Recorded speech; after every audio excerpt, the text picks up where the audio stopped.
To all of you viewers out there, this is Jean-Claude Senna for MCTV on Camera Mosaic. It is a pleasure for me to be here with you and also to bring you a friend. My guest for today is none other than Steve Tompkins. And I hope I'm saying the name right, because sometimes when you don't tell the person's name right, it's the most sensitive things that you could ever missed on. But again, you know, I'm a victim of people calling me the wrong name all the time. So I guess Steve will adjust to it today. The sheriff is in the house, and we're going to have a good time with him. We're going to go over so much.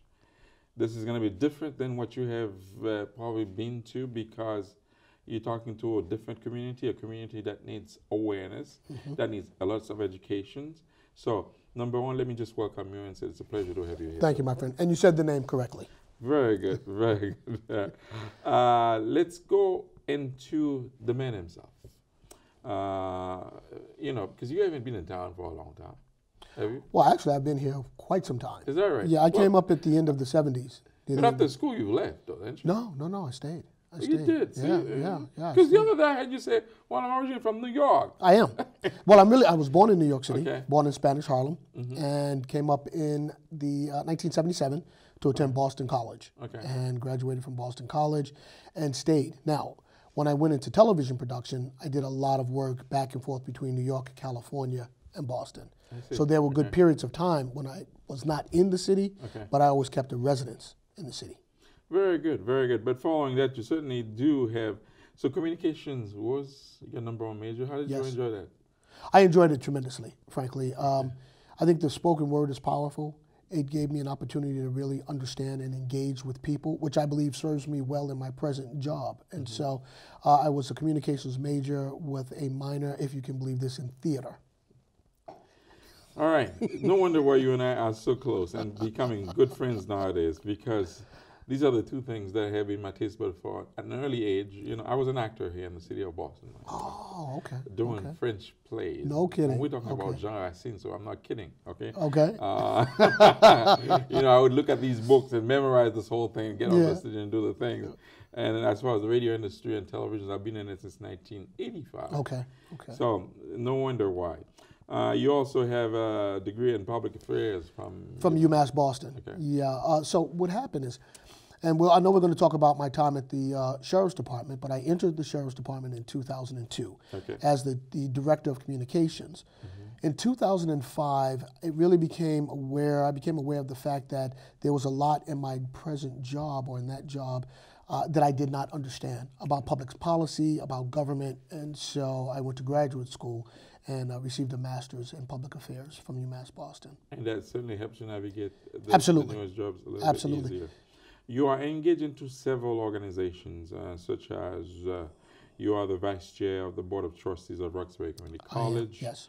Former Board Chair of Sportsman's Tennis Club. Right, I was. And also, well, you know, before we get to the being appointed by the governor, you were working together with Andrea Cabral. Yes. Okay. Andrea and I actually were undergraduate classmates at Boston College. And when she became sheriff in 2002, she called and asked if I'd come over to work for her. Okay. But you were able to also, being the Denmark Center's Director of Marketing and Public Affairs. Yeah. So I guess all that schooling really came into play, and you really were able to service them there as well. It really was. Yeah, it was a great opportunity not only to service the community, but interestingly enough, to service Andrea when she first became sheriff. One of the first questions she asked me after she hired me was, she said, who do you know? Who do you know in the community? By virtue of my work at DEMIC, I knew just about all of the community players. I knew the foundations. I knew the media. So I had relationships with everybody that would serve her administration coming in. You've entered the position certainly by replacing Andrea Cabral at the request of the governor. Well, okay, I wouldn't say at the request of the governor. There was some discussion between Andrea and the governor at the point that he was looking to appoint her. And the question was, would I consider it, you know? And I had to go through the gauntlet, though. I had to interview. I had 3 interviews prior, so it wasn't as if it was just something that was automatically going to happen. So I had to earn it. He didn't give it to me, you know. Well, that's interesting. But she was in the middle of her term, so. She was in, I believe, her 11th year when she cycled out of the sheriff's department to step into his cabinet. So when you entered the position, you had to finish your term. So the way this works, I was appointed January 22nd, 2013. What happens when you're appointed is you have to run in the next statewide election, which is this year, 2014. And then I will have to run again in 2016 because that would be the end of her term.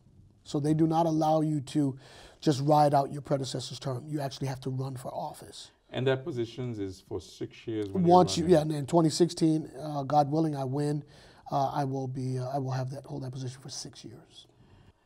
The positions, the areas, the coverage, can you tell us more about it? So in 2002, I came in as the Director of Communications, meaning that I basically handled all internal and external communications for the department.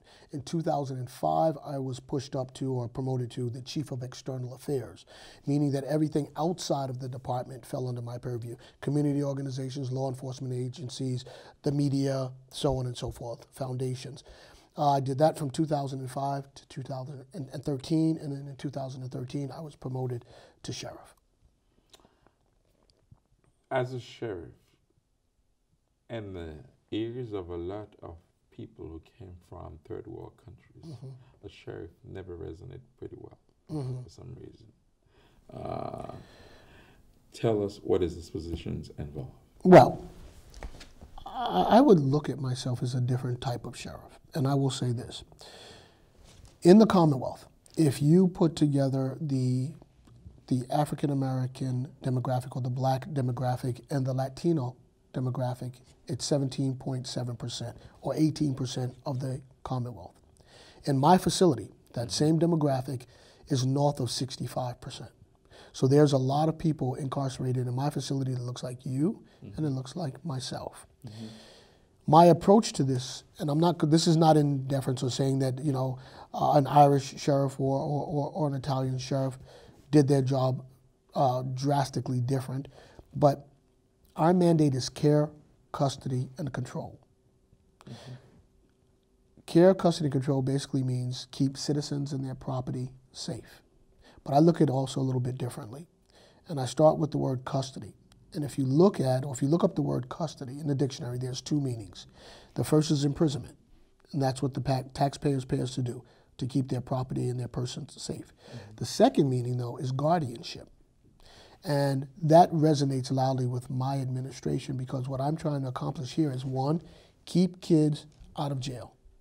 On the other side, the gentlemen and the ladies that we have with us, we try to get them the three things that they need to be successful once they get out, which is employment, housing, and health care. If we're the house of correction, which is what we're called, we're going to correct things. We are not just going to warehouse people. It costs too much money. It costs $46,000 to incarcerate each individual annually. I have 1,700 to 1,800 people. And so what my administration is looking at is, how do we work with people to improve their station in life? If this is all you do, so therefore any nightmare anybody had as far as a sheriff, they would understand it differently. It's only the title that is called sheriff, but as far as you're concerned, you are managing the consequences of the human being in our society and trying to give them some care so they can get back out in society and really reform. Shérif là fait nous connaît que il passe différentes positions en dans votre département si là ça finalement le bin shérif là me poser une question ce qui a trait avec un shérif pas bon ici capable de raisonner très mal avec un pays qui sorti dans pays tiers mondiaux par le simple fait que il y a une mauvaise connotation autour de lui-même. Cependant, il veut comprendre que il est considéré comme un type de shérif. Raison très simple, c'est parce que dans le secteur côté que nous vivons là, entre noirs et monde qui sortent d'Amérique latine, et il fait presque 18% de monde qui n'a Commonwealth là qui incarcéré qui dans prison. Et c'est une bête comme ça 46% presque $47,000 les coûter pour chaque monde qui est dans votre prison.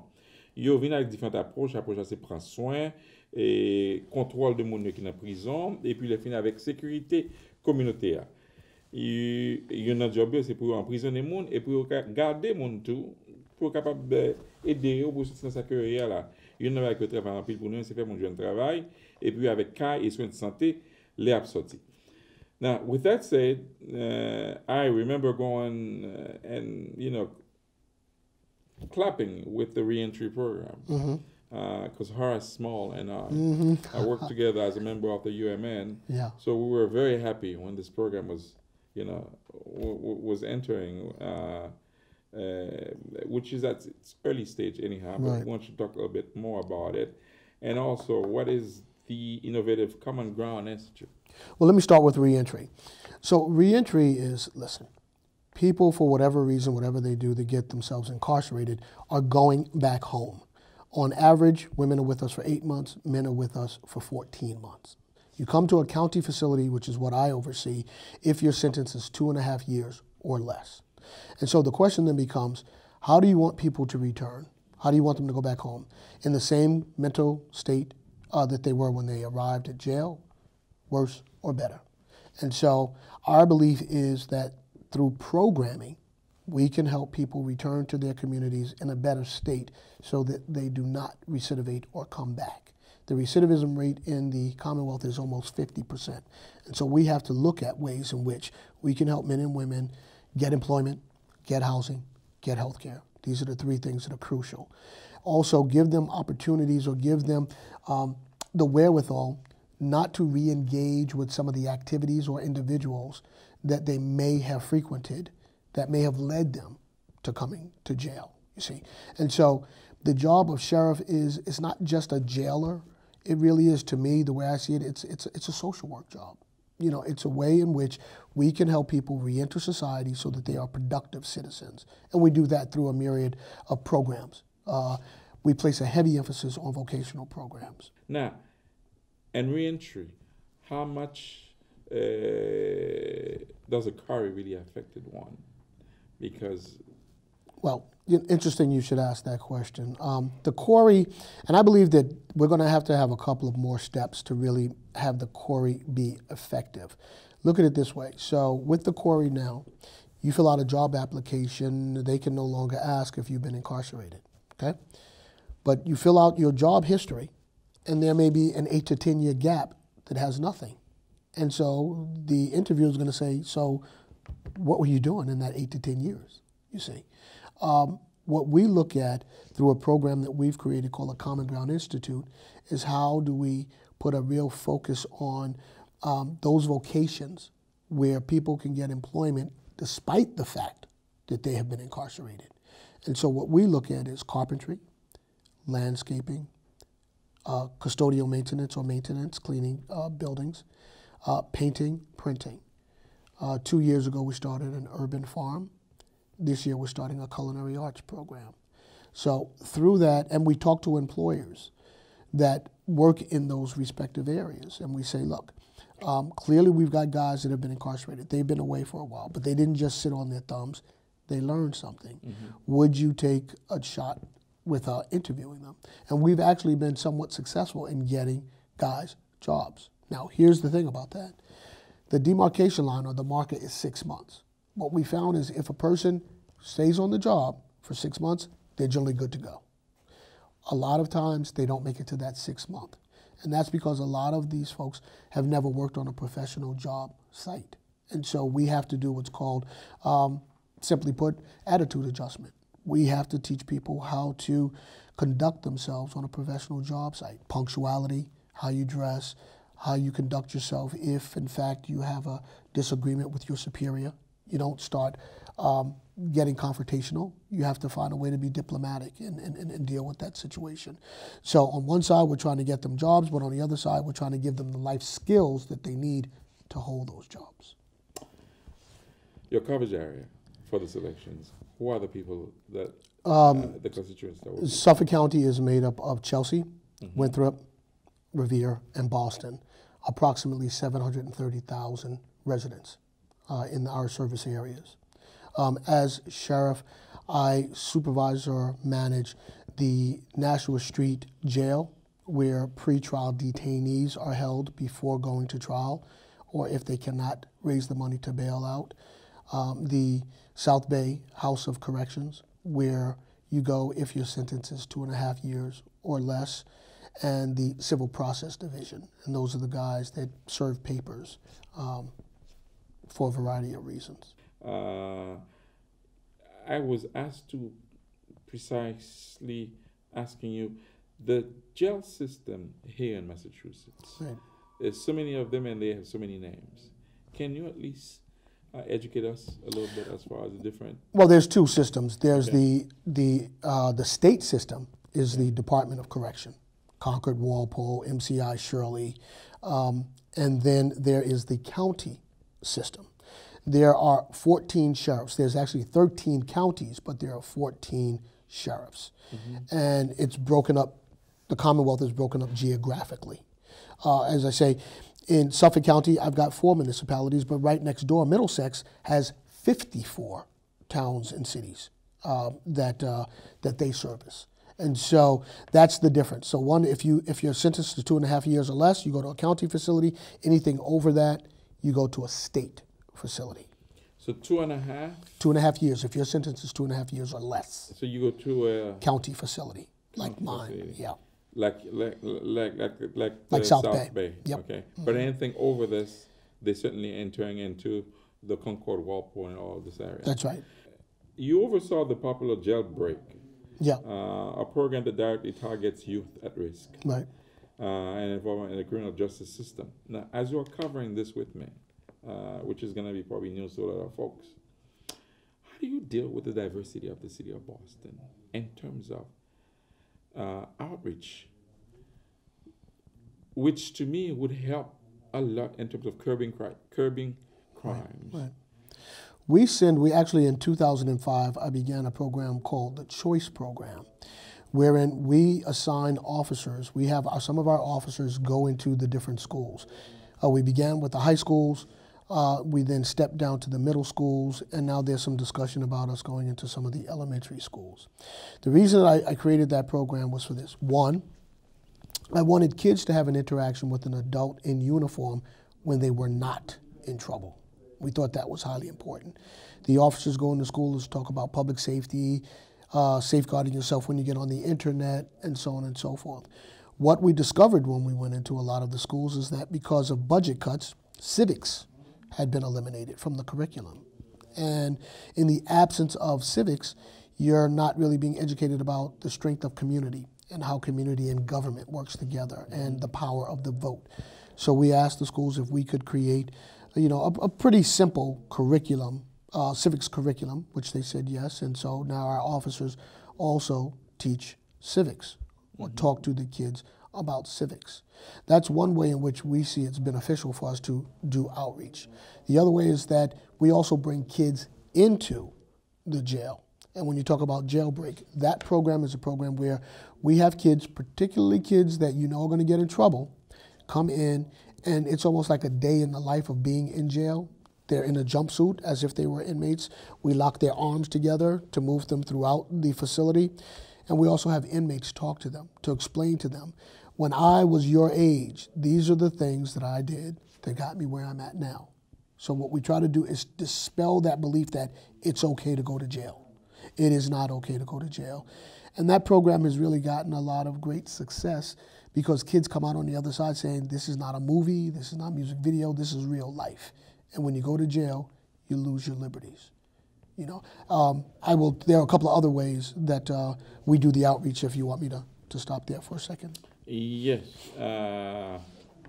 because I'm particularly concerned with the concern as far as language and concern as far as the communities that you're not gonna, or the kids that you're not gonna find in the school system, right? And who happens to be inside of a church or inside of some community organizations. Right. How do you outreach to them? Do you work with the associations of clergy to impact them? Because there's a method that you are devoting into, which I truly appreciate, because the fact that the interventions within authority is not after they've become incarcerated, it's before. That's so right. that is called prevention. That's right. Which is the best medicine. But we're talking of a specific group. So in the summer, our officers, and I believe during the school year also, but in the summer specifically, our officers also go to the community centers. So we work with the kids in the community centers, or we present to the community centers. Oftentimes you will see our officers at a variety of community activities. We often bring our canines out, our dogs out to do demonstrations. Our officers go out and they give out coloring books to kids and little deputy sheriff badges to kids. And what we try to do is foster positive relationships with kids. So we talk to kids when we're out in the public. I'm a firm believer that you have to take the mountain to Muhammad. You can't always wait for them to come to us. We believe that if we're going to be an intimate community partner, we have to go into the community. We have to be seen in the community. And so that's one of the strongest tenets of my administration, is to get our officers into the community to give folks the information that they need. In fact, what we are considering now is maybe opening up a couple of satellite offices, like in, say, Dudley, East Boston, different parts of the county that we serve, so that we have a presence there. So if people need information from us but don't necessarily want to come to the jail or the House of Correction, they can go to a community satellite office. So we're looking at that. I believe that's really something that we need to do. Now, aside from that, when you look at the punitive nature, we don't deal with kids. We don't kids, our youngest age that you come into our facility is 18, 18 and older. Anything under that is the jurisdiction of the Department of Children's Services, DYS. So that's not us. That said, as you said, we're trying to be proactive. We're trying to get in front of the curve to talk to them, but not just kids, all community, all community, so that they know what it is that we do. A lot of communities have a lot of folks rather in the communities have a distrust of the legal organizations or the law enforcement organizations. And so we try mightily to work with folks so that they do trust us. We want them to know that we are there to serve them. And I recently sat with an elected official, and I said, how do you bring, your system into the community and for them to understand it so they can navigate into it? Because the unfortunate thing is there is people that came from a lot of the foreign countries. Right. It's an entirely different system. Sometimes they have that hates and that, that negative attitude toward it from the get-go. So it's not something that they're inheriting in here. But however, the better educated that they are, the better, the more preventions, the less crime. And also, my key concern is parents who happens to bring a child here in this country, and suddenly this kid get into trouble and doesn't know how to really navigate the system and really understanding what is going on, the process, and so on and so forth. So I think this part of this education. Well, so the interesting thing about that is the law enforcement continuum. And simply put, it's the DAs and the police that investigate and arrest, the courts that adjudicate, and then corrections. Now, prior to this new administration that just came in, corrections was somewhere where they arrest, they're convicted, put them away, and it wasn't thought about how you deal with them, those folks, when they come back. This new administration, I will say this, the new mayor has pulled corrections closer to that law enforcement continuum, where we're now an intimate partner. We are brought to the table to discuss that full spectrum of what happens when someone falls into the justice system. That hadn't been the case prior, you see. And so without that element, a lot of people didn't know what we do. And this is a testament partly not only to the new mayor, but to my predecessor, Andrea Cabral, who wanted to pull the drapes up and let the light in and let people see what it is that we do and understand what it is that we do, because it was never talked about, you see. Yeah, because if it's taboo, then everybody's going to assume that. Right. And if you look at the media does not talk about the sheriff's department unless something negative is happening. We do a wealth of good things. We have a lot of great programs.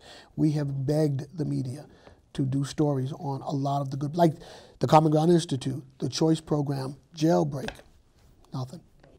Now, how is your campaign going? Actually, to tell you the truth, the campaign is going very well. we, for the first time, I'm a first-time candidate. I'd never run, although I've worked on several campaigns. This is the first time that I have been that candidate. I will say this. It's an extraordinary experience. It's extraordinarily tiring because I have to run a department while at the same time campaigning. So by day, I'm running a department. By weekends, nights, I'm campaigning. Here's the thing about campaigning. I've met so many good people, and I've been to so many different parts of Suffolk County that, first and foremost, I never knew existed. But now that I have to campaign and I have to go into those communities, these are communities that I will definitely frequent and go back to talk to and speak with and work with the citizens and the residents of those communities. The campaign is an opportunity to not only educate people about what we do in the department, but it's also an opportunity for me to grow as a law enforcement professional. And I say that because I'm often asked questions like the ones that we're talking about today. You know, folks will say to me, so what are the tenets of your, not only your campaign, but your administration? And I get to talk about education versus incarceration. I get to talk about domestic violence and bullying. I get to talk about the need for more detox and mental health beds and resources, and I get to talk about reentry. Most people don't realize that 85% of my population on the county level is there because of some involvement with drugs. 42% of my population presents with some form of mental illness, from the most passive to the most aggressive. And so the campaign allows me to talk about what it is that we do as a professional law enforcement agency. It's not just about me. It's about the organization and the communities that we serve. So in answer to your question, campaigning, although it's not something that I want to do every year or every other year, it's extraordinary because it really speaks to the civic process. If there is one thing I'd love for you to live here with, and that's one of the reasons why I was dragging into campaign myself. Not that I like to be a candidate or anything like this, because I understood the responsibility. Right. The momentum that you've started within the campaign time. Yeah. I'm not asking you to make promises that you're going to keep it up the same way, because it'll be almost impossible to do the work. Right. But keep it in mind, as long as you're in office, you are campaigning. True. So outreaching to different communities is a must. Don't let it be, and don't be one of the candidates that they said, well, he only comes here because he was campaigning. Okay? Right. That I love for you to live with, and if you do this, you'll be one of the greatest politicians in the city of Boston, because hardly anybody has ever really done it as such. Well, if I can leave you with this.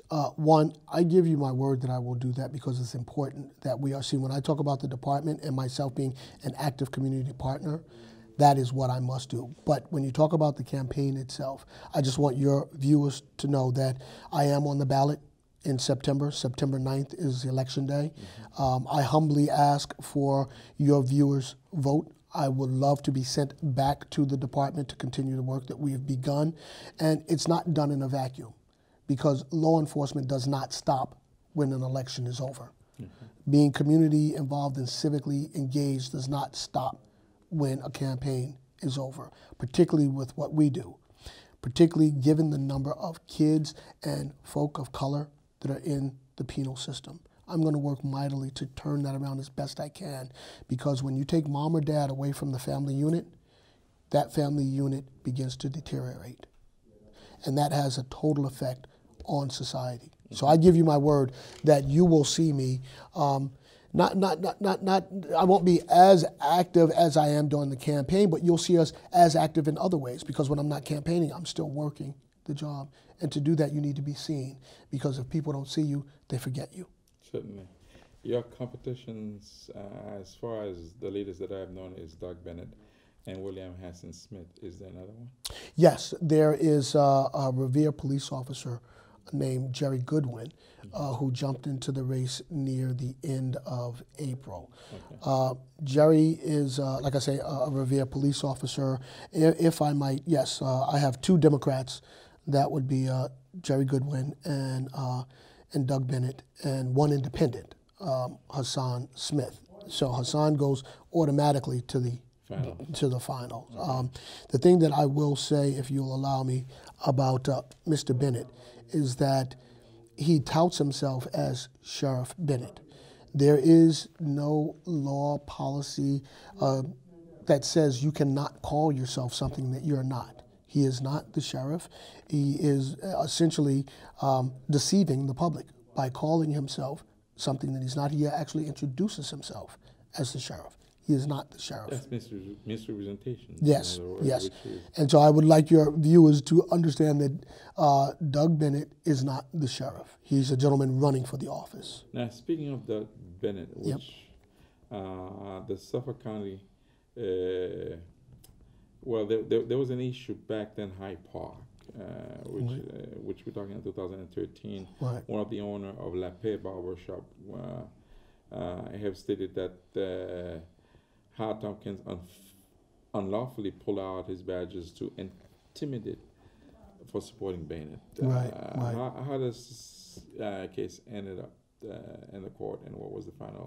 Well, Mr. Bennett actually filed a complaint, and we had to go before a clerk magistrate. And what I will say is this: the case was dismissed within 15 minutes of us standing in front of them because it was found to be without merit. The station plans to work with you, MCTV. Thank you, sir. Plans to work with every single officials, and I can't deny the fact that some of my friends certainly gonna get the best end of the bargain. But however, if you are doing any I know PSAs normally comes for free, but anything that's going out there into the mass media, but please think of us. Because one of the things that we're being a victim of, we are trying to educate a community. We are putting a lot of money forth to really do that work, as you can see, and you appreciate the place that you have just walked into. Yes. But it takes money to handle it all. Yes. And at the end of the day, if the government is spending a buck, we would like for them to really spread it all over. Understood. So it won't be just a few, what they call the mainstream, will always get, the buck up there with them. Right. And we, the ethnic medias, are not really going anywhere. I would encourage you to use the ethnic media because it's very effective, and you have a diverse community. So if there is ever an opportunity in your budget to really do any outreaching, we will be there and we'll do the work together with you. Well, let me take it a step further. Let me say this to you. Ethnic media and local media has been our foundation upon which we get our message out. The bigger forms of communications, because we are the sheriff's department or what have you, is not as attracted to us, insofar as us getting our message out. We find that when we utilize ethnic media and the local weekly newspapers, we can get our message out. And here's the thing: people listen to the ethnic radio stations and watch ethnic television programs, and they read their local newspapers. I read mine. I live in Hyde Park. I read the Hyde Park Bulletin because it gives me up-to-date information on what's going on. I say all of that to say you will hear from us. We will work in partnership with you because it's important that we get our message out to that diverse population that you serve. We wish you the best of luck on September 9th. I remember in my last conversations, this is already money at the bank. But we certainly will be seeing you in 2 years afterwards for the big long-term 6 years. Congratulations. From your lips to God's ears. All right. Thank you, my friend. Take care. I appreciate it. Mesdames et messieurs, un plaisir pour nous de gagner Chéri Steven Tompkins qui était là ensemble avec nous. Nous parler ensemble avec lui tout de questions de médias qui ordinairement, l'autre des gouvernements qui comme dans les globes dépensés, il pas consulté avec médias ethniques. Monsieur Digan lui-même, il croit là-dedans, d'ailleurs même médias locaux, c'est un petit journal local qui a passé dans la zone là. Alors nous souhaitons bonne chance. Pas oublier non ça, c'est Steven Tompkins, shérif pour la coupe Boston et à la fois Winthrop, rivé avec Chelsea. Élection c'est pour le 9 septembre. Marquez nous ça dans calepin nous, les nous rivé pas seulement à voter pour gouverneur et tout l'autre monde. Songez nous ça dans liste là. On dit tout le monde merci qui l'a suivre. Serviteur Jean-Claude Sana pour MCTV de Caméra Mosaïque. À la prochaine.